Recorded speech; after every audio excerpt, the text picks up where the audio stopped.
Good afternoon. My name is Barbara Mainhart, and I am the Alpha Outreach Coordinator here at the Alpha Center for Divorce Mediation. Today, my guest is Greg Hubbard, who is an attorney-mediator with our program. And we're going to talk a little bit about some topics that come up when people are considering divorce. And one of them is there seems to be a lot of confusion about when they leave the house and what are the ramifications, if any. There's a lot of myths and probably false information out there. So I'm going to have Greg talk a little bit about what to look for in making that decision. Because as we know, in today's COVID-19, people going through a divorce are forced to live together. and it's probably, once everyone has made the decision to divorce, they really feel like moving on. But in some cases, it's better to have a plan for moving out rather than an emotional situation. So Greg, talk a little bit about that and how this is, making a major decision like this at the beginning of the process. Yeah, thanks, Barbara. Mm-hmm. Yeah, there's definitely, especially right now, there's a lot of economic pressure on everybody. So staying under the same roof can certainly help with that. There's also a lot of emotional pressure on everybody, which if you're going through divorce, lends you to want to get away from each other as soon as possible. One thing we often talk about in our mediation program specifically is we encourage people, for the most part, to come in and go through their initial mediations before they make any major decisions about anything, including whether to change the housing arrangements for one party. Come in and go through, I know it takes a few more weeks of waiting to get everything resolved, but come in and go through the parenting mediation if kids are involved, and go through our financial mediation so that we can help both parties agree on a plan. And once they agree on a plan, then those decisions will be far more certain and won't leave everything hanging up in the air.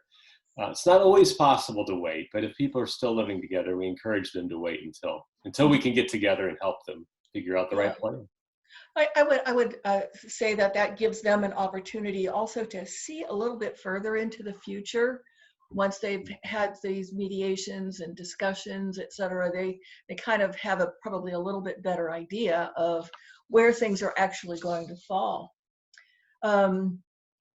However, if they are overtly hostile to each other, what is your recommendation in that case? Yeah, there's no one-size-fits-all answer, of course, to this big question we're talking about today. And I'm glad you brought that up because obviously there's some situations where it's just obvious people need to get apart from each other. If there's been, any kind of violence or abuse, then hopefully they will have already separated and not be under the same roof. But sometimes it's just so hostile that it's unhealthy for everybody, mm-hmm. for the kids, if there are any, and for each spouse just to remain under the same roof. So we always say, don't make any major decisions until we work through our mediations, unless it's just really destroying everybody's mental health to do so. And I guess that would actually would actually keep them from making good decisions just because of the huge emotional effort. And I might add, sometimes people come to us and they have already gone into separate homes. And I would give the same thought I gave at the beginning here, that if you're already in separate places, don't change that either until we've had a chance to come in and put together your plan, because it just may cause more expense and more difficulty to have to keep redoing everything. Yeah, because moving is always expensive, and it always takes 4 times longer than anybody thinks it will. For sure. For sure. And how are children affected by this whole situation? Yeah, when I hear this question the most is when one spouse or the other is afraid that if they move out of the home, that it will hurt their ability to have, custody of their kids. They're afraid that somehow that will work against them in that.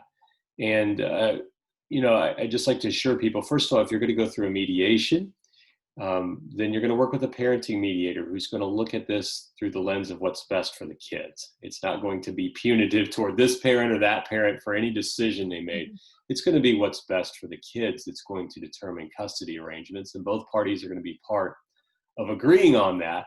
So it's not like one little decision you made is going to train wreck your ability to spend time with your kids. It's going to be much more comprehensive than that. I think even couples who end up going through litigation, hiring attorneys and fighting it out in court, even in that situation, just moving out of the house alone isn't going to be what determines the custody arrangement. It's going to be what's best for the kids, and it's going to be many factors. I suppose that could be one in some situations, but in most situations, that's not, in modern day divorce law, that's not what's going to be the determining factor of what the custody arrangement will be. And so if one person moving out doesn't adversely affect their settlement either way, right? It's there's no pro and con, to moving out. You don't lose any settlement or any negotiation ability. Yeah, particularly when we're talking about a mediation where both parties are coming together with a neutral mediator and we're working together to come up with a plan that everybody can live with in the end. So certainly the decision to move or not to move isn't going to affect the outcome. The outcome is going to happen when the mediator and the two get together and work through it. Great. Well, Greg, I want to thank you so much for taking the time today to talk about this. And Greg can be reached at 800-310-9085 or at gahhubbard@alpha-divorce.com.